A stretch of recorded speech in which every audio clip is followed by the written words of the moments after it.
പ്രിയമുള്ള എൻ്റെ വിദ്യാർത്ഥിനികളെ, എല്ലാവരെയും ഞാൻ ഓൾ കേരള ഡിസ്റ്റൻസ് എഡ്യൂക്കേഷൻ എന്ന് പറയുന്ന നമ്മുടെ സ്ഥാപനത്തിൻ്റെയൊക്കെയുള്ള ഓൺലൈൻ വീഡിയോ ക്ലാസ്സിലേക്ക് സ്വാഗതം ചെയ്യുകയാണ്.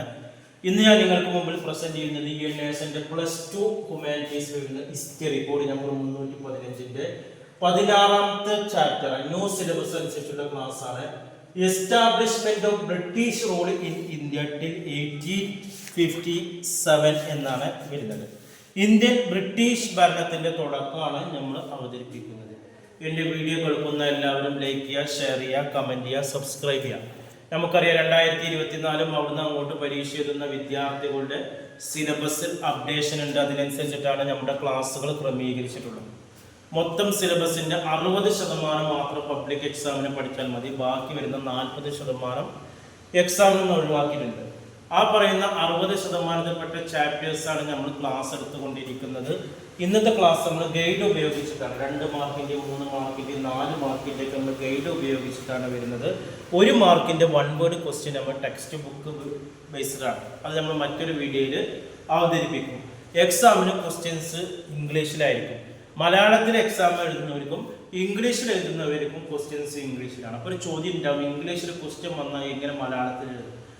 അപ്പോൾ അതിനാണ് നമ്മൾ ക്വസ്റ്റ്യൻസ് ബോർഡിൽ എഴുതുന്നത്. ഓരോ ക്വസ്റ്റ്യൻസ് ബോർഡിൽ എഴുതി അതിൻ്റെ അർത്ഥം മലയാളത്തിൽ പറഞ്ഞിട്ടാണ് നമ്മൾ ആൻസർ പറയുന്നത്. ഇങ്ങനെ ഒരുപാട് ചാപ്റ്റർ 2-3 ചാപ്റ്റർ പ്രാക്ടീസ് ചെയ്യുമ്പോൾ ഓട്ടോമാറ്റിക്കായിട്ട് മറ്റുള്ള ചാപ്റ്ററിലൊക്കെ ക്വസ്റ്റ്യൻസ് ഇംഗ്ലീഷ് കണ്ടാൽ മലയാളം അറിയും, എക്സാമിനും ഈസിയാവും. നമ്മുടെ ഗൈഡുകളും അതാണ് ക്രമീകരിച്ചില്ല. ക്വസ്റ്റ്യൻസ് ഇംഗ്ലീഷിലും മലയാളത്തിലുണ്ട്. ഗൈഡ് എല്ലാ വിഷയത്തിൻ്റെ ആവശ്യമുള്ളവർ കോൺടാക്ട് ചെയ്യാം. അപ്പോൾ നമുക്ക് ക്വസ്റ്റ്യൻസിലേക്ക് പോകുമ്പോൾ ഒരു 10 ക്വസ്റ്റ്യൻസ് ആണ് നമ്മൾ തന്നത്. First, what are the main features of subsidiary alliance system? സൈനിക സഹായ വ്യവസ്ഥയുടെ പ്രത്യേകതകൾ എന്തെല്ലാമായിരുന്നു എന്നുള്ളതിനെ കുറിച്ചിട്ടാണ് പറയുന്നത്. അപ്പോൾ നമ്മുടെ ബ്രിട്ടീഷ് ഭരണവുമായി ബന്ധപ്പെട്ട കാര്യങ്ങളാണ്. ഇന്ത്യയിൽ ഒരു കാലത്ത് നാട്ടുരാജ്യങ്ങളായി ചിന്നിച്ചിതറിക്കരുന്ന ഇവിടെ ഒരുപാട് ആളുകൾ ഭരിച്ചിരുന്നു. മുഗളന്മാരും രാജാക്കന്മാരും അങ്ങനെ ബ്രിട്ടീഷുകാരുടെ കയ്യിലേക്ക് ഭരണം എത്തി. മുഗൾമാർക്ക് ശേഷമാണ് ബ്രിട്ടീഷുകാരുടെ കയ്യിലേക്ക് ഭരണം എത്തിയത്. അപ്പോൾ സൈനിക സഹായ വ്യവസ്ഥയുടെ പ്രത്യേകതകൾ എന്താണ്? ഇന്ത്യയിൽ രാഷ്ട്രീയ ആധിപത്യം സ്ഥാപിക്കുന്നതിന് വേണ്ടി ബ്രിട്ടീഷുകാർ പല തന്ത്രങ്ങളും ഉപയോഗിച്ചിരുന്നു. അതിലൊന്നായിരുന്നു സൈനിക സഹായ വ്യവസ്ഥ. ഈ പരിഷ്കാരം കൊണ്ടുവന്നത് വെല്ലസ് പ്രഭുവാണ്. വൺ വേർഡായിട്ട് ചോദിക്കും. അദ്ദേഹം ഈ മാർഗം വിവിധ തദ്ദേശ ശക്തികളെ ബ്രിട്ടീഷ് ഇന്ത്യയിലേക്ക് കൂട്ടിച്ചേർക്കാനോ ഉപയോഗിച്ചിരുന്നു. എന്തായിരുന്നു വെല്ലസ് പ്രഭു ഇന്ത്യയിലേക്ക് കൊണ്ടുവന്ന സൈനിക വ്യവസ്ഥകൾ എന്തൊക്കെയാണ്? ഒന്ന് പറയുന്നത്, ഈ ഉടമ്പടിയിൽ പങ്കുചേരുന്ന ബ്രിട്ടീഷ് ഭരണാധികാരികൾക്ക് അവരുടെ ഭൂപ്രദേശത്ത് ഒരു ബ്രിട്ടീഷ് പട്ടാള സംഘത്തെ നിലനിർത്തേണ്ടതായി വന്നു. ഈ സംഘത്തിൻ്റെ ചെലവുകൾ തദ്ദേശ ഭരണാധികാരികൾ വഹിക്കേണ്ടി വന്നു. രണ്ടാമത് പറയുന്നത്, ഭരണാധികാരിയുടെ തലസ്ഥാനത്ത് ഒരു ബ്രിട്ടീഷ് സ്ഥാനാപതിയെ വെക്കേണ്ടതായിരുന്നു. 3, പകരമായി ഇംഗ്ലീഷുകാർ തദ്ദേശ ഭരണാധികാരിയെ എല്ലാവിധ വൈദേശിക ആഭ്യന്തര ശത്രുക്കളിൽ നിന്നും രക്ഷിക്കേണ്ടതാണ്. 4, തദ്ദേശ ഭരണാധികാരിയുടെ വിദേശ നയം കമ്പനിയുടെ നയത്തിൻ്റെ അധീനതയിലായിരിക്കും. ഈ സൈനിക വ്യവസ്ഥയുടെ ഫലങ്ങൾ എന്തെല്ലാം? 1, കമ്പനിക്ക് ഇത് പൂർണ്ണമായിട്ട് ഗുണമാണ്. 2, യാതൊരു ചെലവുമില്ലാതെ വലിയൊരു പട്ടാള സംഘത്തെ നിലനിർത്താൻ കഴിയും. 3, തദ്ദേശ ഭരണാധികാരികളെ സംബന്ധിച്ച് അവർക്ക് പരമാധികാരവും സ്വാതന്ത്ര്യവും നഷ്ടപ്പെട്ടു. 4, ബ്രിട്ടീഷുകാരുടെ പിന്തുണയോടെ രാജാക്കന്മാർ ജനഹിതം നോക്കാതെ ദുർഭരണം നടത്താൻ തുടങ്ങിയതാണ്. ഇനി രണ്ടാമത്തെ ചോദ്യം, discuss the main features of Ryotwari system. Ryotwari സിസ്റ്റത്തിന്റെ പ്രത്യേകതകൾ എന്തെല്ലാം? ഓരോ വയലിൻ്റെയും നികുതി നിശ്ചയിക്കുന്ന രീതിയാണ് ഈ ആദ്യകാല റൈറ്റ് വാലി സമ്പ്രദായം. ഈ വ്യവസ്ഥ പ്രകാരം കർഷകർ അവർ പണിയെടുത്തിരുന്ന നിലത്തിന്റെ ഉടമകളായി മാറി.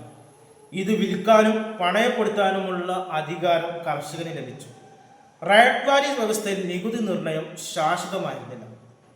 കർഷകൻ ഗവൺമെന്റിന് നൽകേണ്ട നികുതി നിരക്ക് കാലാകാലങ്ങളിൽ പുതുക്കി നിശ്ചയിച്ചിരുന്നു. റൈറ്റ് വാലി സമ്പ്രദായത്തിൽ ഗവൺമെന്റും കർഷകരും തമ്മിൽ പ്രത്യക്ഷമായ ബന്ധം സ്ഥാപിക്കപ്പെട്ടു. ഇടനിലക്കാരെയെല്ലാം ഒഴിവാക്കിയിരുന്നു. കർഷകരിൽ നിന്ന് നികുതി പിരിച്ചെടുക്കാനുള്ള ചുമതല റവന്യൂ ഉദ്യോഗസ്ഥനായിരുന്നു. കൃഷിഭൂമിയുടെ ഫലഭൂഷ്ഠ, വിസ്തീർണം എന്നിവ കണക്കിലെടുത്താണ് നികുതി നിശ്ചയിച്ചത്. ഈ വ്യവസ്ഥയിൽ കർഷകൻ ഭൂ ഉടമയായിരുന്നു, എങ്കിലും യഥാർത്ഥ ഭൂ ഉടമസ്ഥാവകാശം അവർക്ക് ലഭിച്ചിരുന്നില്ല. ഗവൺമെന്റ് നിശ്ചയിച്ചിരുന്ന നികുതി നിരക്ക് ബാധിച്ചതായിരുന്നു ഇത് അവരുടെ ജീവിതം ദരിദ്രത്തിലാക്കി. മൂന്നാമത്തെ ക്വസ്റ്റ്യൻസ് ആണ്, what was the permanent settlement ആണ്, ശാശ്വത ഭൂനികുതി വ്യവസ്ഥ എന്താണ്? 1793 കോൺവാലിസ് പ്രഭുവാണ് ശാശ്വത ഭൂനികുതി വ്യവസ്ഥ രൂപീകരിച്ചത്. ബംഗാൾ, ബീഹാർ, ഒറീസ എന്നിവിടങ്ങളിലാണ് ഈ വ്യവസ്ഥ നടപ്പിലാക്കിയത്. ഇതിന്റെ സവിശേഷതകൾ ജമീന്ദാർമാരും പിരിവുകാരും ഭൂവുടമകളായി മാറി. തങ്ങളുടെ ഉടമസ്ഥയിലെ ഭൂമി പാട്ടത്തിന് കൊടുക്കാനോ പണയപ്പെടുത്താനോ വിൽക്കാനുള്ള അധികാരം അവർക്ക് ലഭിച്ചു. കൃഷിക്കാർ വെറും കുടിയന്മാരായി തീർന്നു. കൃഷി ഭൂമിയുടെ എല്ലാ അവകാശങ്ങളും അവർക്ക് നഷ്ടപ്പെട്ടു. ഈ വ്യവസ്ഥ പ്രകാരം ജമീന്ദാർമാർ ഗവൺമെന്റിലേക്ക് അടയ്ക്കേണ്ട സംഖ്യ സ്ഥിരമായി നിശ്ചയിക്കപ്പെട്ടു. നികുതി അടക്കുന്നതിൽ വീഴ്ച വരുത്തുന്ന ജമീന്ദാർമാരുടെ ഭൂമി ഗവൺമെന്റ് പിടിച്ചെടുത്ത് വിൽക്കുകയും ചെയ്തു. നാലാമത്തെ ചോദ്യമാണ്, what were the causes and result of battle of Plassey? Plassey യുദ്ധത്തിന്റെ കാരണങ്ങളും ഫലങ്ങളും എന്തൊക്കെയാണ്? 1757 പ്ലാസി യുദ്ധം നടന്നത്. ഇന്ത്യയിൽ ബ്രിട്ടീഷുകാരുടെ രാഷ്ട്രീയാധിപത്യത്തിന് തുടക്കം കുറിച്ചത് ബംഗാളിലാണ്. ബ്രിട്ടീഷുകാർ ബംഗാളാണ് രാഷ്ട്രീയാധിപത്യം. ഇന്ത്യയിലെ ഏറ്റവും സമ്പന്നവും ഫലഭൂഷ്ഠമായ പ്രദേശമായിരുന്നു ബംഗാൾ. ഭൂമിശാസ്ത്രമായ കിടപ്പ് അനുസരിച്ച് ഇന്ത്യയിലെ ഇതര പ്രദേശങ്ങൾ എളുപ്പത്തിൽ ബംഗാളിനെ കീഴടക്കാൻ വിദേശികൾക്ക് സാധ്യമായിരുന്നു. അങ്ങനെ ബംഗാൾ കൈവശപ്പെടുത്തി കഴിഞ്ഞാൽ പിന്നീട് ഇന്ത്യയിലെ മറ്റ് പ്രദേശങ്ങളെ കൈയെടുക്കാൻ എളുപ്പമായിരുന്നു എന്ന് ബ്രിട്ടീഷുകാർ ചിന്തിച്ചു. സ്വാഭാവികമായും ബംഗാളിനെ പിടിച്ചെടുക്കാൻ ബ്രിട്ടീഷുകാർ പരിശ്രമിച്ചു. ബംഗാൾ പിടിച്ചെടുക്കാൻ ബ്രിട്ടീഷ് കമ്പനിക്ക് 2 ലക്ഷ്യങ്ങളാണ് ഉള്ളത്. 1756 ബംഗാളിലെ നവാബായി അധികാരമേറ്റ സിറാജുദ്ദൗള കമ്പനിയുടെ ബദ്ധശത്രുവായിരുന്നു. സിറാജുദ്ദൗളവും കമ്പനിയും തമ്മിൽ ബന്ധം വഷളാകാൻ നിരവധി കാരണങ്ങളുണ്ടായി. നവാബിന്റെ അനുവാദം കൂടാതെ കമ്പനി കൽക്കട്ടയെ കോട്ടകെട്ടി സംരക്ഷിച്ചു. 2 കമ്പനി ഉദ്യോഗസ്ഥന്മാർ സ്വകാര്യ കച്ചവടം നടത്തിക്കൊണ്ട് അവർക്ക് ലഭിച്ചിരുന്ന കച്ചവട ആനുകൂല്യങ്ങൾ ദുരുപയോഗപ്പെടുത്തി. ബ്രിട്ടീഷുകാരുടെ ഈ നടപടി സിറാജുദ്ദൗളയെ ശുഭിതനാക്കി. ബ്രിട്ടീഷുകാരുടെ അധികാര ദുർവിനിയോഗം നിയമവിരുദ്ധമായ പ്രവർത്തനങ്ങളും അവസാനിപ്പിക്കാൻ അദ്ദേഹം തീരുമാനിച്ചു. കമ്പനി കൽക്കട്ടയ്ക്ക് ചുറ്റുമായി ഒരു കോട്ട നിർമ്മിക്കാൻ തുടങ്ങിയതാണ് പ്ലാസി യുദ്ധത്തിന്റെ പ്രധാന കാരണം. തൻ്റെ അധികാരത്തെ ധിക്കരിക്കുന്ന ഈ നടപടി നവാബിനെ പ്രകോപിച്ചു. കോട്ട പൊളിച്ചതോടെ നവാബും കമ്പനിയും തമ്മിൽ തുറന്ന സംഘർഷം ആരംഭിച്ചു. നവാബുമായി സമാധാനത്തിന് തയ്യാറെടുത്തെങ്കിലും തങ്ങളോടുള്ള വിധേയമുള്ള ഒരാളെ നവാബ് ആക്കുകയായിരുന്നു ബ്രിട്ടീഷുകാരുടെ ലക്ഷ്യം. അതിനായി അവർ ദൗളയുടെ സേനാനായകനായ മിർ ജാഫറുമായി രഹസ്യധാരണയിലെത്തി. മിർ ജാഫറിനെ നവാബാക്കണമെന്ന് ബ്രിട്ടീഷുകാർ സമ്മതിച്ചു. യുദ്ധമുണ്ടാക്കുമ്പോൾ നവാബിനെ ഒറ്റിക്കൊടുക്കാമെന്ന് മിർ ജാഫർ സമ്മതിച്ചു. 1757 ജൂൺ 23 കൈബിന്റെ നേതൃത്വത്തിലുള്ള ഇംഗ്ലീഷ് സൈന്യവും നവാബിന്റെ സൈന്യവും തമ്മിൽ മുർഷിദാബാദിന് സമീപം പ്ലാസി എന്ന സ്ഥലത്ത് വെച്ച് ഏറ്റുമുട്ടി. ഇംഗ്ലീഷ് സൈന്യം നവാബിനെ നിഷ്പ്രയാസം പരാജയപ്പെടുത്തി. സിറാജുദ്ദൗള തടവുകാരനായി പിടിക്കപ്പെടുകയും വധിക്കപ്പെടുകയും ചെയ്തു. മുൻ നിശ്ചയപ്രകാരം മിർ ജാഫർ ബംഗാളിലെ നവാബായി അവരോധിക്കപ്പെട്ടു. ചരിത്രകാരന്മാർ പ്ലാസി യുദ്ധത്തിന് സൈനിക സഹായം കൽപ്പിച്ചുവെങ്കിലും ഇന്ത്യൻ രാഷ്ട്രീയ ചരിത്രത്തിലെ ഒരു വഴിത്തിരിവായിരുന്നു പ്ലാസി യുദ്ധം. ചതിയിലൂടെ നേടിയ ഒരു വിജയമായിരുന്നു പ്ലാസി യുദ്ധം. അഞ്ചാമത്തെ ചോദ്യം, mention the main causes for the battle of Buxar. Buxar കലാപത്തിന്റെ പ്രധാന കാരണങ്ങൾ എഴുതുക. ബക്സർ യുദ്ധം 1764 പ്ലാസി യുദ്ധത്തിന് ശേഷം മിർ ജാഫർ ബംഗാളിലെ പുതിയ നവാബായി. ബ്രിട്ടീഷുകാരെ വേണ്ട പോലെ പ്രീതിപ്പെടുത്താൻ അദ്ദേഹത്തിന് കഴിഞ്ഞില്ല. ഇംഗ്ലീഷുകാർ അദ്ദേഹത്തിനെ മാറ്റാൻ തീരുമാനിച്ചു. മിർ ജാഫറിനെ മാറ്റി മിർ കാസിം പുതിയ നവാബായി. അദ്ദേഹം കമ്പനി ഉദ്ദേശങ്ങൾ സഫലീകരിച്ചു. പിന്നീട് അദ്ദേഹം ശക്തമായ ഭരണപരിഷ്കാരങ്ങളിലൂടെ കമ്പനിയിൽ നിന്ന് സ്വതന്ത്രരാകാൻ തീരുമാനിച്ചു. ഇത് കമ്പനിയുടെ പ്രശ്നത്തിന് കാരണമായി. നിരവധി യുദ്ധങ്ങൾക്കൊടുവിൽ മിർ കാസിം കീഴടങ്ങി. അവസാനം അദ്ദേഹം അവാദയിലേക്ക് പലായനം ചെയ്തു. അവിടെ വെച്ച് അവാദയിലെ നവാബായ ഷുജാഉദ്ദൗള, മുഗൾ ചക്രവർത്തി ഷാഹുൽ ആലം രണ്ടാമൻ എന്നിവരെ കൂട്ടുപിടിച്ച് ഒരു സംയുക്ത സേനയ്ക്ക് രൂപം നൽകി. എന്നാൽ 1764 ഒക്ടോബർ 22 ബീഹാറിലെ ബക്സർ വെച്ച് നടന്ന യുദ്ധത്തിൽ ഇംഗ്ലീഷ് സേന ഇവരുടെ സംയുക്ത സേനയെ തോൽപ്പിച്ചു. ഇത് ബക്സർ യുദ്ധം എന്ന് അറിയപ്പെടുന്നു. പ്ലാസിയിൽ ഇംഗ്ലീഷുകാർ വിജയം കണ്ടത് ചതിയിലൂടെയായിരുന്നു. എന്നാൽ മേധാവിത്വത്തിന് വേണ്ടി 2 ശക്തികൾ തമ്മിൽ നേരിട്ട് നടത്ത പോരാട്ടമാണ് ബക്സർ യുദ്ധം. ആറാമത്തെ ചോദ്യമാണ്, ആംഗ്ലോ ഫ്രഞ്ച് സ്ട്രഗിളാണ്. ആംഗ്ലോ ഫ്രഞ്ച് ഏറ്റുമുട്ടലിനെ കുറിച്ച് വിവരിക്കാനാണ്. കോളനി മേധാവിത്വത്തിനും വ്യാപാര മേൽക്കോയ്മയ്ക്കും വേണ്ടി ഫ്രഞ്ച് കമ്പനി ഇംഗ്ലീഷ് കമ്പനിയും തമ്മിൽ സംഘർഷങ്ങൾ ഉണ്ടായിരുന്നു. നീണ്ട 20 കൊല്ലം കർണാടക മേഖലയിൽ ഫ്രഞ്ചുകാരും ഇംഗ്ലീഷുകാരും തമ്മിൽ സംഘർഷം രൂക്ഷമായി നടന്നു. ഈ സംഘർഷം ഇന്ത്യയിലെ ഫ്രഞ്ചുകാരുടെ അധികാരത്തെ കടപുഴക്കി. അതിൽ ഫസ്റ്റ് കർണാട്ടിക് വാർ വരുന്നത് ദക്ഷിണേന്ത്യയിലെ കിഴക്കൻ തീരത്തിന് യൂറോപ്യന്മാർ നൽകിയ പേരാണ് കർണാട്ടിക്. ഇവരുടെ പ്രധാന ബ്രിട്ടീഷ് വ്യാപാര കേന്ദ്രം മദ്രാസും ഫ്രഞ്ച് വ്യാപാര കേന്ദ്രം പോണ്ടിച്ചേരിയുമായിരുന്നു. 1742 യൂറോപ്പിൽ ആസ്ട്രിയൻ പിന്തുടർച്ചാവകാശ യുദ്ധം പൊട്ടിപ്പുറപ്പെട്ടു. യുദ്ധത്തിൽ അലയൊലി സ്വാഭാവികമായി ഇംഗ്ലണ്ടിലും ഫ്രാൻസിലും അധികാര കേന്ദ്രമുള്ള ഇന്ത്യയിലും ഉയർന്നു. ഫ്രഞ്ച് ഗവർണറായിരുന്ന ഡൂബ്ലെ യുദ്ധം ഒഴിവാക്കാൻ ശ്രമം നടത്തിയെങ്കിലും പരാജയപ്പെട്ടു. 1745 ബാർനറ്റിന്റെ നേതൃത്വത്തിലുള്ള ഇംഗ്ലീഷ് നാവികപ്പേട കർണാട്ടിക് തിരഞ്ഞെടുക്കുകയും ഫ്രഞ്ച് കപ്പലായ ഫവോർ പിരിച്ചെടുക്കുകയും ചെയ്തു. ഇതാണ് ഒന്നാം കർണാട്ടിക് യുദ്ധത്തിന് ആരംഭം കുറിച്ചത്. ഫ്രഞ്ച് സൈന്യം മദ്രാസിനെ കടൽ വഴിയും കര വഴിയും ആക്രമിച്ചു പിടിച്ചെടുത്തു. മദ്രാസ് തിരിച്ചു പിടിക്കാൻ ഇംഗ്ലീഷുകാർ കർണാട്ടിക് നവാബായ അൻവറുദ്ദീനെ പിന്തുണ നേടി. നവാബ് ഫ്രഞ്ചിനെതിരെ സൈന്യത്തെ നിയോഗിച്ചു. നവാബിന്റെ സൈന്യവും ഫ്രഞ്ച് സൈന്യവും ഏറ്റുമുട്ടി. ഇതിനിടയ്ക്ക് ഓസ്ട്രിയൻ പിന്തുടർച്ചാവകാശ നിയമം 1748 ഐല ഷാപ്പേൽ സന്ധിയോടെ അവസാനിച്ചു. സന്ധി പ്രകാരം മദ്രാസ് ഇംഗ്ലീഷുകാർക്ക് തിരിച്ചു കിട്ടി. അങ്ങനെ രണ്ടു കൂട്ടർക്കും പ്രത്യേകിച്ചൊരു നേട്ടമില്ലാതെ ഒന്നാം കർണാട്ടിക് യുദ്ധം അവസാനിച്ചു. ഇനി രണ്ടാം കർണാട്ടിക് യുദ്ധമാണ്.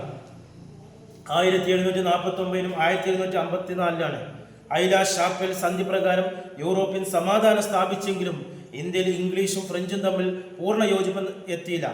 ഇന്ത്യയിലെ നാട്ടുരാജാക്കന്മാരുടെ കലഹത്തിൽ ഫ്രഞ്ചുകാർ ഇടപെട്ടാൽ അത് തങ്ങൾക്ക് ഗുണം ചെയ്യുമെന്ന് ഫ്രഞ്ച് ഗവർണർ ഡൂപ്ലെ അനുമാനിച്ചു. കർണാടകയിലെയും ഹൈദരാബാദിലെയും ആഭ്യന്തര കലഹങ്ങൾ തുറന്ന് ഇടപെടാൻ ഡൂപ്ലെ തീരുമാനിച്ചു. ഇതിന് അദ്ദേഹം ഒരു അവസരം വന്നു ചേർന്നു. കർണാടക നവാബായ ദോസ്ത് അലിയുടെ മകളുടെ ഭർത്താവായ ചാന്ദ്ര സാഹിബും അൻവറുദ്ദീൻ തമ്മിൽ കർണാടക സിംഹാസനത്തിന് വേണ്ടി മത്സരം ആരംഭിച്ചു. ഇതിനിടെ സിംഹാസനത്തിന് വേണ്ടി നൈസാമിന്റെ മകനും പൗത്രനും തമ്മിൽ മത്സരം നടന്നു. ഈ മത്സരത്തിൽ ചന്ദ്ര സാഹിബിനെയും മുസാഫിർ ജഹാംഗീറിനെയും സഹായിക്കാൻ ഡൂബ്ലെ തീരുമാനിച്ചു. എന്നാൽ ഇംഗ്ലീഷുകാർ കർണാടകയിൽ അൻവറുദ്ദീനെയും ഹൈദരാബാദിൽ നസീർ ജഹാംഗീറിനെയും പക്ഷത്ത് ചേർന്നു. ഫ്രഞ്ചുകാരുടെ സഹായത്തോടെ ചന്ദ്ര സാഹിബും മുസാഫിർ ജംഗ് ചേർന്ന് കർണാടകയിലെ അൻവറുദ്ദീൻ അംബിർ എന്ന സ്ഥലത്ത് വെച്ച് നടന്ന യുദ്ധത്തിൽ തോൽക്കുകയും വധിക്കുകയും ചെയ്തു. ചന്ദ്ര സാഹിബ് കർണാടകയുടെ നവാബായി സ്ഥാനമേറ്റു. ഇതിനുശേഷം ശക്തമായൊരു സൈന്യവുമായി ഡൂബ്ലെ നസീർ ജംഗിനെതിരെ നീങ്ങുകയും അദ്ദേഹത്തെ വധിക്കുകയും ചെയ്തു. മുസാഫിർ ജംഗ് ഹൈദരാബാദ് നൈസാമുമായി അധികാരമേറ്റു. പ്രതികൂലമായി മുസാഫിർ ജംഗ് കൃഷ്ണ നദിക്ക് തെക്കുള്ള പ്രദേശത്തിന്റെ ഗവർണറായി ഡൂബ്ലെ നിയമിച്ചു. ഇംഗ്ലീഷുകാരുടെ സ്ഥിതി വളരെ പരുങ്ങനായി. ഇംഗ്ലീഷുകാർ റോബോട്ട് ക്ലൈവിന്റെ നേതൃത്വത്തിലുള്ള ചന്ദ്ര സാഹിബിനെ പരാജയപ്പെടുത്തി. ആർക്കോട്ട് പിടിച്ചെടുത്ത് മുഹമ്മദ് അലി എന്നൊരാളെ കർണാട്ടിക് നവാബായി വാഴിച്ചു. ഫ്രഞ്ച് സൈന്യം തുടർച്ചയായി തോൽക്കപ്പെട്ടു. ഫ്രഞ്ച് ശക്തി വീണ്ടെടുക്കാൻ ഡൂബ്ലെ ശ്രമിച്ചെങ്കിലും പരാജയപ്പെട്ടു. പരാജിതനായ ഡൂബ്ലെയെ ഫ്രഞ്ച് ഗവൺമെന്റ് തിരിച്ചു വിളിച്ചു. തുടർന്ന് ഫ്രഞ്ച് സൈന്യത്തിന്റെ നായകനായി അദ്ദേഹം ബ്രിട്ടീഷുകാരുടെ വിജയം കണ്ട് തളർന്നുപോയി. പിടിച്ചെടുക്കുകയും തടവിലാക്കുകയും ചെയ്തു. ഇതോടെ ഫ്രഞ്ചിന്റെ പരാജയം പൂർണ്ണമായി. Write a brief note on dual system of administration of ബംഗാളാണ്. ബംഗാളിലെ ദ്വിഭരണത്തെക്കുറിച്ച് കുറിപ്പ് തയ്യാറാക്കണം. ബംഗാളിലെ ഭരണത്തിന് വേണ്ടി റോബോട്ട് ക്ലൈവ് 1765 മുതൽ 1777 വരെയുള്ള കാലഘട്ടത്തിൽ ഉണ്ടാക്കിയ രാഷ്ട്രീയ സംവിധാനമാണിത്. ഇതനുസരിച്ച് നവാബിന് ചുമതല നൽകിയിരുന്നെങ്കിലും അധികാരം നൽകിയിരുന്നില്ല. അതായത് ഭരണത്തിന്റെ ഉത്തരവാദിത്വം നവാബിനും അധികാരവും നേട്ടങ്ങളും കമ്പനിക്കും ലഭിക്കാത്ത രീതിയിലുള്ള ഒരു ഭരണ സമ്പ്രദായം ഏർപ്പെടുത്തി. ദ്വിഭരണം എന്ന പേരിൽ അറിയപ്പെട്ടു. ദ്വിഭരണം ബ്രിട്ടീഷുകാർക്ക് ഗുണപ്രദമായ സമ്പ്രദായമായിരുന്നു. കമ്പനി ഭരണത്തിന്റെ പോരായ്മകൾ നവാബിന്റെ ചുമതലയും ഗുണഫലങ്ങൾ മുഴുവൻ കമ്പനിക്ക് ലഭിച്ചു. കമ്പനിയുടെ ദുർഭരണവും കൊടും ചൂഷണവും ജനജീവിതത്തെ ദുരിതപൂർണമാക്കി. അടുത്ത 8ാമത്തെ ചോദ്യം, how did the English attain supremacy in India? എപ്രകാരമാണ് ഇംഗ്ലീഷുകാർ ഇന്ത്യയിലെ ആധിപത്യം സ്ഥാപിച്ചത്? 18ാം നൂറ്റാണ്ടിൽ ആദ്യ പകുതി തന്നെ മുഗൾ സാമ്രാജ്യം തകർന്നു. ഈ രാഷ്ട്രീയ ന്യൂനതയും അസ്ഥിരതയും ബംഗാൾ, ഹൈദരാബാദ്, അവധ്, പഞ്ചാബ്, മറാത്ത തുടങ്ങിയ സാമ്രാജ്യങ്ങളുടെ ഉയർച്ചയ്ക്ക് വഴിയൊരുക്കി. പക്ഷേ ഈ പ്രാദേശിക ശക്തികൾക്ക് സുസ്ഥിരമായ ഒരു രാഷ്ട്രീയ സ്ഥിരത കൊണ്ടുവരാൻ സാധിച്ചില്ല. ഇത് ഈസ്റ്റ് ഇന്ത്യ കമ്പനിക്ക് അവരുടെ സാമ്രാജ്യം ഇന്ത്യയിൽ സ്ഥാപിക്കുന്നതിന് സഹായമായി. ഇന്ത്യയെ ഭരിക്കാൻ വേണ്ടി പല സംവിധാനങ്ങളും അവർ രൂപപ്പെടുത്തി. ദത്തവകാശ നിരോധന നിയമം, സൈനിക സഹായ വ്യവസ്ഥ എന്നിവയായിരുന്നു അവയിൽ ചിലത്. ഇന്ത്യയിൽ രാജാക്കന്മാരുടെ നയതന്ത്ര ബന്ധങ്ങളിലൂടെയും അവർ പല പ്രദേശങ്ങളും പിടിച്ചെടുത്തു. ഇങ്ങനെ പല മാർഗങ്ങളിലൂടെ അവർ ഇന്ത്യയിൽ ആധിപത്യം സ്ഥാപിച്ചു. 9ാമത്തെ ചോദ്യം, when and by whom was the regulating act passed? Examine the administration change brought about this. ക്രമീകരണ നിയമം പാസാക്കിയ എന്നാണ്. ഈ നിയമത്തിന്റെ ഫലമുണ്ടായിരുന്ന ഭരണപരമായ മാറ്റം എന്താണ്? ഈസ്റ്റ് ഇന്ത്യ കമ്പനി ബംഗാളിൽ നടത്തിക്കൊണ്ടിരിക്കുന്ന അഴിമതിയും ദുർഭരണം തടയാനായി ബ്രിട്ടീഷ് പാർലമെന്റ് ഇടപെടണമെന്ന് ഇംഗ്ലണ്ടിലെ വലിയൊരു വിഭാഗം ജനങ്ങൾ ആവശ്യപ്പെടുന്നു. ബ്രിട്ടീഷ് ഗവൺമെന്റ് കമ്പനി ഭരണത്തിൽ ഇടപെടുമെന്നുള്ള പൊതുജനാഭിപ്രായം ശക്തിപ്പെട്ടുകൊണ്ടിരിക്കുന്ന ഘട്ടത്തിലാണ് കമ്പനി 10 ലക്ഷം പവന്റെ വായ്പ ബ്രിട്ടീഷ് ഗവൺമെന്റിനോട് ആവശ്യപ്പെട്ടത്. ഇതോടെ കമ്പനിയെ നിയന്ത്രിക്കണമെന്ന മുറവിളി ശക്തമായി. ഇതിനെ തുടർന്ന് ഇന്ത്യയിൽ കമ്പനിയുടെ പ്രവർത്തനങ്ങളെക്കുറിച്ച് അന്വേഷിക്കുന്നതിനു വേണ്ടി പാർലമെന്റിന്റെ ഒരു സെലക്ട് കമ്മിറ്റിയെയും ഗവൺമെന്റിന്റെ ഒരു രഹസ്യ കമ്മിറ്റിയെയും നിയമിച്ചു. 1773 ഇരു കമ്മിറ്റികളുടെയും റിപ്പോർട്ടിന്റെ അടിസ്ഥാനത്തിൽ ബ്രിട്ടീഷ് പാർലമെന്റ് ഒരു നിയമം പാസാക്കി ക്രമീകരണ നിയമം എന്നാണ് അറിയപ്പെടുന്നത്. ഈസ്റ്റ് ഇന്ത്യ കമ്പനിയുടെ ഭരണകാര്യങ്ങൾ നിർവഹിച്ചിരുന്ന കോർട്ട് ഓഫ് ഡയറക്ടർ എന്ന സമിതിയുടെ ഘടനയിൽ ക്രമീകരണ നിയമങ്ങൾ ചില മാറ്റങ്ങൾ വരുത്തി. കോർട്ട് ഓഫ് ഡയറക്ടറിന്റെ പ്രവർത്തനങ്ങൾ ബ്രിട്ടീഷ് പാർലമെന്റിന്റെ നിയന്ത്രണത്തിലാക്കി.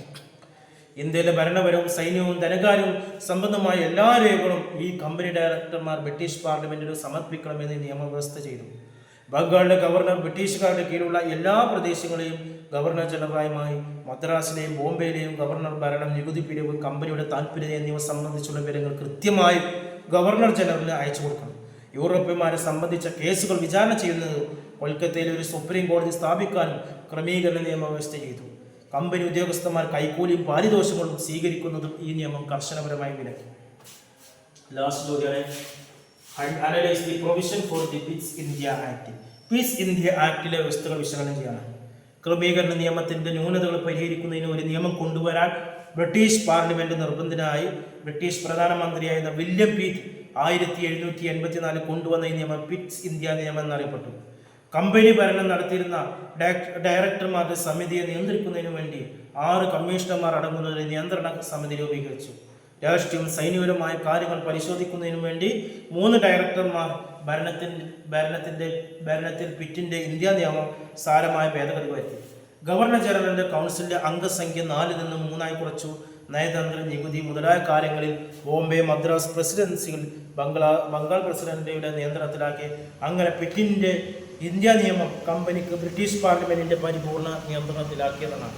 ഇത്രയാണ് ഇതിൽ വരുന്നത്. ഇതിൽ വരുന്ന MCQ ക്വസ്റ്റ്യൻസ് നമ്മൾ അടുത്ത വീഡിയോയിൽ അവതരിപ്പിക്കും. എന്തെങ്കിലും സംശയങ്ങൾക്കോ അഡ്മിഷൻ സംബന്ധമായ കാര്യങ്ങൾക്കോ ഒക്കെ കോൺടാക്ട് ചെയ്യേണ്ട വാട്സപ്പ് നമ്പർ നമ്മുടെ ചാനൽ ഡിസ്ക്രിപ്ഷൻ ബോക്സിലുണ്ട്. അത് നിങ്ങൾ കോൺടാക്ട് ചെയ്യുക. 9037114679. Okay, thank you.